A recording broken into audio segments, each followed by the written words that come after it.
thank everyone for coming out. My name is Janine Deloach, and I'm the director of the Sophomore and Junior Experience. And today, we are having our last academic enrichment experience of the semester.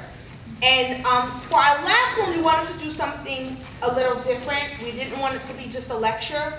We wanted to do something that would motivate and inspire you, because we can agree the year is almost over, am I right?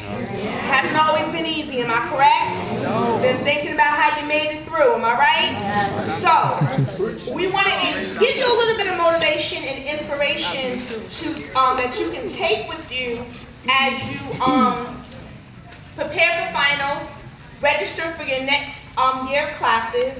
And so today, I have the honor and privilege of introducing our motivational speaker, Mr. Jorgenson. John is an author, speaker, and YouTuber with a subscribership of over 180,000 viewers.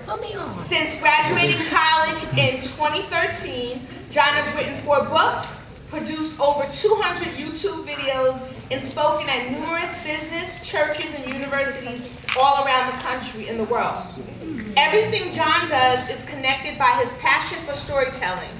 John will share some of his stories with us today in the hopes of encouraging us to live better stories for ourselves. So can we just take a minute and can we give a round of applause to John? Who we are. Thank you. All right. Thank you, Johnny. I want to start with a warning, because most of the things that I'm going to talk about today, to you at first glance, the first time you hear them, they'll probably seem silly or trivial or stupid or cheesy or whatever you want to call it. But I encourage you to think twice about them, because I believe that in everything that I have to say today, there might be something important that you need to hear, that you need to discover, something that might motivate you or encourage you. So I encourage you today, and actually in every interaction you have, to not take anything you hear at face value, but ask yourself the question, what can I learn from this? Does that sound good? Yeah. All right, let's do it. Well, hi everyone, my name is John, and yes, as Janine said, I am an author, I am a speaker, I am a YouTuber, I am a proud husband to a beautiful wife, but I don't want to talk about any of that stuff today. Today, I want to talk about farming. Farming? Yeah, that's right, farming. Now, if you were to meet a farmer who expected to bring in a full, healthy crop every single day, you would laugh that person right off their tractor. Because most people know that such an expectation is completely ridiculous. Because most people know, especially farmers, that the harvest only comes during certain seasons. In fact, if you have 12 months in a year, right, the harvest generally comes in only 2 of those months. Which means that less than 20% of the farmer's time is actually spent harvesting. The rest, the other 80% of the farmer's time, is spent plowing and planting and preparing for the harvest. The harvest, the reward, only comes when all the prep work has been done effectively. The farmer's job is to farm, not to harvest. That's why they're called a farmer, not a harvester. But the problem is that most of us are pretty crappy farmers. Most of us believe in this false notion that we can live in a constant state of harvest, always reaping the benefits of work that we haven't actually done. The reality is, though, is that the harvest, the reward, only occurs in a short season. And without the hard work, the day in, day out, bless you, hard work, we won't ever reach that short season of harvest reward. But John, you ask, what happens when the work gets difficult or hard? Or what happens when I just get tired because it's almost the end of the semester? Well then, we have to talk about the bench press. Now, for most men in this room, their goal at the gym is to gain as much muscle as possible until they cannot bend their giant gorilla biceps. Am I right, boys? Come on now. Don't lie to me. I know it's true. A lot of people actually think that the heavier the weight you lift, the bigger the muscle growth. But this is not necessarily true. You see, it's all about a principle that's called time under tension. Now, time under tension refers to how long a certain muscle group is under strain during the performance of a specific exercise. The longer there is tension, the more extensive the muscle breakdown, and therefore the bigger the growth. For example, for increased muscle growth, it is actually more beneficial to you to do 5 very slow, sustained push-ups than it would be to do 20 push-ups as fast as you can. Time under tension leads to growth. But the question then becomes, if time under tension is such an effective way to achieve muscle gain, then why aren't more of the guys in this room doing that in their workouts? Well, to put it simply, it's because tension is uncomfortable. Tension doesn't feel good. If you watch most folks at the gym, you're likely to see them go from 0 to 100 as fast as they can. They go from a resting position to a locked position. And they do it as fast as they can, and they feel really strong, and they feel really tough, because they can do 10 reps of 200 pounds on the military press. But you see, these people, they're not going to see much growth, because they have ignored the all-important principle of time under tension. When the work gets hard, when the tension grows, we need to remember that time under tension leads to growth. But John, you ask, what if I screw up? What if I fail? What if I do something really, really stupid? What if things go wrong? Well then, let's talk about a GPS. When was the last time you took a wrong turn and your GPS said this to you? I give up. This is too hard. We'll never get there now. Stupid. This doesn't happen, right? What does the GPS say? The GPS says calculating alternative route. You see, there is more than one way to get to where you're hoping to go. There is more than one route to achieving your goals or realizing your dreams or making a difference. But you see, we have to be willing to adapt when things go wrong. We have to be willing to be like a GPS and start calculating alternative routes. But John, you ask, what if I fail altogether? What if everything falls apart and I just flat out fail? Well, so long as we're talking about failure, let's talk about Pixar movies, shall we? That's what I'm talking about. There's a guy named John Lasseter, and John is the chief creative officer at Disney's Pixar. This guy was the brains behind movies like Toy Story and Monsters, Inc. and Up, all the great ones. But John wasn't always one of Disney's most prized possessions. Lasseter was actually fired from his original Disney internship for taking too many uncalculated risks in terms of his animation. So Lasseter's fired from Disney, which is a company, by the way, that was founded by a man who was once told he lacked imagination. Think about that. So Lasseter is fired, right? And he goes to work for another guy named George Lucas. Some of you may know him as the director of Star Wars. While working for Lucas, Lasseter is placed on a team made up of mainly scientists. And it was on this team that Lasseter's propensity for risk was actually viewed as a strength rather than a weakness. It was on this team that Lasseter gained permission to fail. You see, scientists deal mainly in the realm of experimentation, which means that for scientists, failure is actually more common than success. For these men and women, failure is just a part of their process. If a scientist were to do an experiment 100 times, 99 of those 100 experiments are probably going to fail. But without the 99 failures, the scientist would never reach the one success. That's why Thomas Edison once famously said, "I have not failed, I've just found 10,000 ways that it won't work." Or you might say it like this: it's not failure, I'm just collecting data.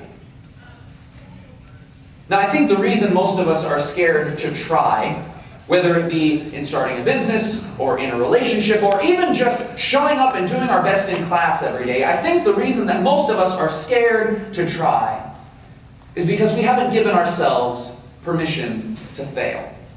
Because when we think about failure, all we think about is a big F on our test or on a report card. But failure can actually be a fantastic tool by which we collect data. The data we need to create future success. We already talked about how without work, there is no reward. And I actually think that the same goes for risk.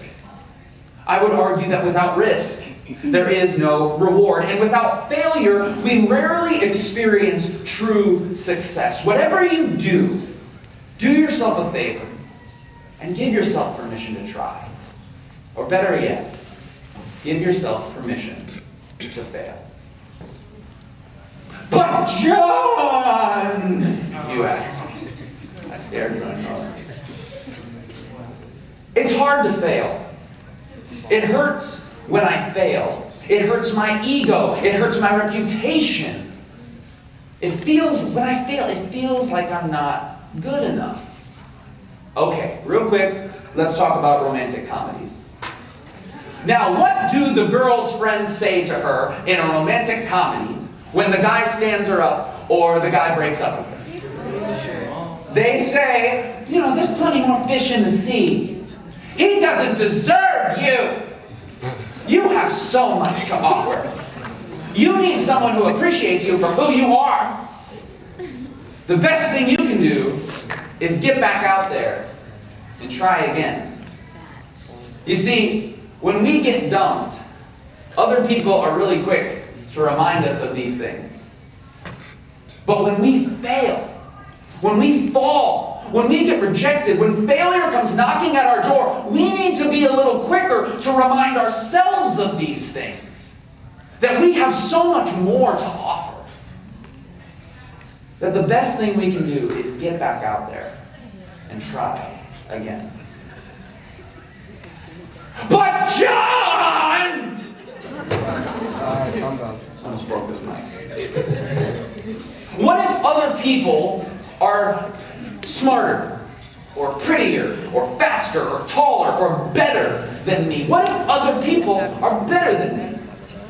Okay, let's talk about snowflakes. It is a widely accepted fact that no two snowflakes are exactly alike, right?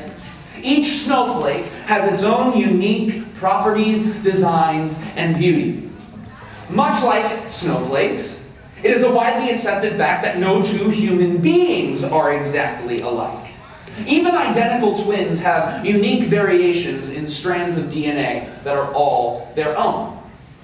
Now, the difference between us and snowflakes is when was the last time you heard a snowflake compare itself to another snowflake? It doesn't happen. You see, a snowflake doesn't get jealous of another one just because that snowflake's design is a little more intricate, or their falling pattern is faster or more graceful. A snowflake is special and beautiful. That's all. You see, comparing ourselves to other people, it's like trying to compare two snowflakes. All we're doing is wasting the precious time we have to appreciate the beauty of each before they melt away right before our eyes. Well, John, that's cute and that's deep, but you say everyone's special, but I'm going to be honest, I'm just a student, right? I'm barely passing my classes. I come from a rough background. I can't really make a difference even if I am special. Well, now we got to get personal. And we got to talk about CD players. What? That's what I'm talking about. My summer job growing up throughout high school and college, I worked at a summer camp for middle school and high school students. And I had grown up attending this camp, and a lot of the counselors that I had at that camp, they had a huge, huge impact on my life. So you can imagine how excited I was when I was asked to come back to that camp after I had graduated as a counselor. I was so excited. Well, I wasn't exactly a counselor. I was asked back as an intern. But still, I was very excited to be up in front and teaching and leading and having an impact on these students' lives, just like my counselors had done for me. However, I didn't get to do any of that. You see, I didn't really realize that my job as an intern basically meant that I would be what I call a CD player presser. Let me explain. My job as an intern mainly consisted of gopher duties, like going to get coffee or supplies or whatever you would. And during the counselor meetings, every night all the counselors would meet together in their rooms, and they would get in a circle, and they would talk, and they would plan, and they would pray, and they would brainstorm, and they would think about what they were going to do the next day. And it was all this excited energy. And while that was happening, I sat on the outside of the circle. I wasn't allowed to say a word, and I had to take notes on what everyone else was talking about. It also meant that during the day, when all the other counselors were up in front, and they were teaching, and they were leading, and they were having an impact on these students' lives, I was in the back of the room, in a tiny little booth, all by myself, not saying a word, pressing play, pause, and rewind on a CD player whenever they needed me to. And I'll be honest, this isn't exactly what I expected being a counselor would be like, right? I thought I would be the one up front making an impact. And you know, it would have been really easy for me to complain that week. Because I'll be honest, I thought I was better than just pressing buttons. It would have been really easy for me to kind of sit back in my booth, cross my arms, and be like, I ain't pressing your stupid buttons, okay? You can keep them. But I made a different choice that week. I remember it was the first night of camp. And I was sitting in my room, and I said to myself, I said, you know what? If all I get to be is a CD player presser this week, then I am going to be the best CD player presser these people have ever seen. And I don't mean to brag to you, but I was. You could not have caught that CD off guard if you tried that week. I was always ready, finger on the button, baby. And every other thing I was asked to do, every other little, insignificant, stupid thing I was asked to do, I did it without pride, I did it without question, and I did it to the best of my ability. And let's be honest, let's have a real talk moment with each other for a second. Was camp really that much better because I pressed play and pause at the right time on a CD player? No, it wasn't. So why would I work so hard in a job as insignificant as a CD player presser? I'll tell you why. It is because I am a firm believer in the idea that those who can be trusted with little will also be trusted with much. Meaning that when we are given a small task to do, if we can do that task to the best of our ability, and we can prove ourselves trustworthy with that task, we will be given a bigger task, and more responsibility, and more influence, and it keeps going. Those who can be trusted with little will also be trusted with much. And that is exactly what happened to me at that camp.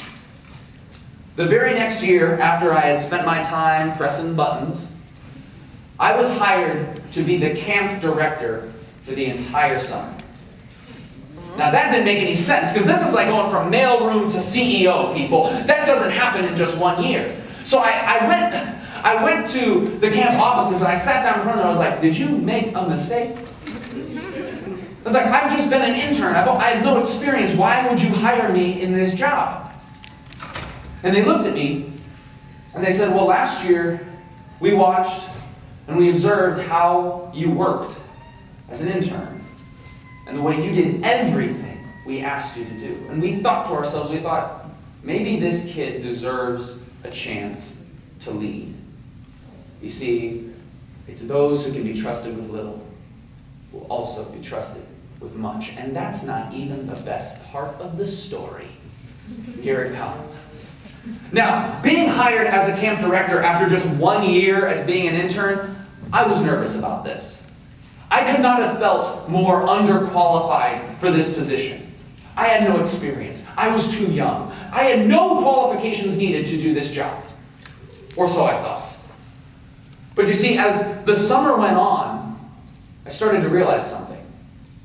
I realized that when I was sitting in those counselor meetings as an intern on the outside of the circle, not saying a word and taking notes, what I realized was in that moment, I was actually being given an opportunity to watch those meetings and to learn and to observe how to lead those meetings in the future. You see, what I didn't realize was that when I was in the back of the room, in my tiny little booth just pressing my buttons, what I didn't realize was that in that moment, I was being given an opportunity to watch the other counselors leading those students and to learn how to lead and how not to lead. You see, what I didn't realize was in my tiny, insignificant job as a CD player presser, I was actually being given every opportunity I needed for which to prepare myself for something much, much bigger. And right now in your life, maybe your schoolwork, or maybe your job, or maybe your family, or whatever it is, maybe everything you're doing feels so small and insignificant and that it could never make a difference. But I'm here to tell you right now that those who can be trusted with little will also be trusted with much. And if you continue to prove yourself trustworthy in those little things, you will be given so much more. And it is actually in those little things that you are being given every opportunity you need by which to prepare yourself for the giant, amazing, inspirational, impactful things you're about to do. And that's the truth whether you believe it or not. Anyway. But if we're going to do that, we have to be willing to be like the farmer, not a harvester. We have to be willing to go through time under tension. We have to be willing to adapt like the GPS, or give ourselves permission to fail. And we need to stop comparing ourselves to other snowflakes, people. If you want to be ready for the big things that you're going to do in this life, then you have to start right now by being trustworthy and faithful in the little things. Those who can be trusted with little will also be trusted with much. But to be completely honest with you all, none of this stuff actually matters. Unless we are willing to do the work. And that is why I hate Evernote. Let me explain. For those of you who don't know, Evernote is an app. Raise your hand if you've heard of this app. A few of you. For those of you who don't, Evernote is an app. And its main purpose is to organize and to plan for doing work. And you see, when we create a detailed Evernote document, or we send a well-thought-out email, or we create this giant spreadsheet titled Plan of Action, or we make ourselves a really nice to-do list, we're actually entering into very dangerous territory. Not because there's anything wrong with planning and preparing. Planning a plan and creating a plan and preparing, that is necessary in order to set yourself up for success. The danger is in confusing the planning with the doing. You see, planning can be really dangerous because it feels a lot like work. But here's the thing. Planning or creating a to-do list or whatever you want to call it, planning takes work, but it isn't the work. We can spend all day, we can spend all the energy we want planning out how we're going to attack a paper or a project or a to-do list, and we can feel like we have really accomplished a lot when in reality, we haven't even started. As you enter into the final weeks of the semester, do yourselves a favor and do not confuse the planning with the doing. Please make a plan. Get yourself a plan. But then actually get to work. Don't let Evernote kill you. So, John, why are you telling us all this random stuff about GPSs and bench presses and CD players? Because I believe that there is a lesson in everything for everyone. All around us, right now, on this campus, at your home, wherever you go, in traffic, all around us is the inspiration, the motivation, the wisdom, the hope, and the strength we need, that you need to get through these final couple weeks of the semester. Or to get through another year of living with your parents. Or to get through another year of living without your parents. Whatever it is you need to get through, the wisdom and the motivation and the inspiration you need is all around you. And maybe something that I have shared here today has inspired you to believe that you can indeed get through it.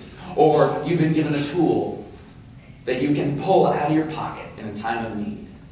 But I'm here to tell you that if you can take even one or two of these things I've talked about today and you put it into practice, whatever it is you're facing, whether it be a final or whether it be the final breaths of a loved one, you can get through it.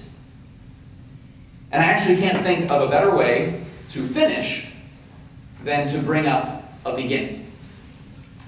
Let's talk about sunrises. I love a good sunrise, don't you? No, I never get up early enough to watch them. Well, you should one day, you lazy. When we take the time to get up, we all love a good sunrise. And it's not just because they're beautiful and they're all unique. A sunrise is a promise of a new beginning. A sunrise is a fresh start.